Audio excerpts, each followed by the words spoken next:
কড়াইটা গরম হলে কড়াইতে তেল দিয়ে দিলাম। এবার আগে থেকে ম্যারিনেট করা চিকেনগুলো দিয়ে দিলাম আর নাড়াচাড়া করতে থাকতে হবে। চিকেনগুলো যখন ব্রাউন কালার হয়ে যাবে তখন পেঁয়াজ আর কাঁচামরিচ দিয়ে দিলাম, একটু নাড়াচাড়া করতে হবে। এবার একটু সস দিয়ে চিকেনটা আলাদা বাটিতে তুলে নিতে আবার একটু তেল দিয়ে বানিয়ে রাখা দুধ আর পানির মিশ্রণটি ঢেলে দিলাম। একটু নাড়তে থাকতে হবে অনবরত, যাতে লেগে না যায়, নাড়তে থাকতে হবে। এরপর চিনি দিয়ে দিলাম পরিমাণ মতো, লবণ, চিলি ফ্লেক্স, সস দিয়ে মিশ্রণটি ঘন হয়ে যাওয়া পর্যন্ত নাড়াচাড়া করতে হবে।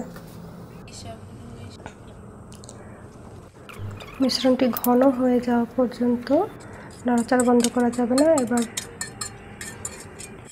ভেজে রাখা চিকেনগুলো দিয়ে দেবো। ম্যাকারোনিগুলো দিয়ে 1 থেকে 2 মিনিটের মতো রান্না করে নেব। শেষে একটু সস দিয়ে নামিয়ে ফেলব।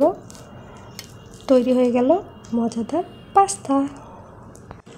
দেখুন কতটা লোভনীয় হয়েছে পাস্তাটা। এই পাস্তাটা আমার ননদ খুবই ভালো বানায়, আপনারাও একবার নিশ্চয়ই ট্রাই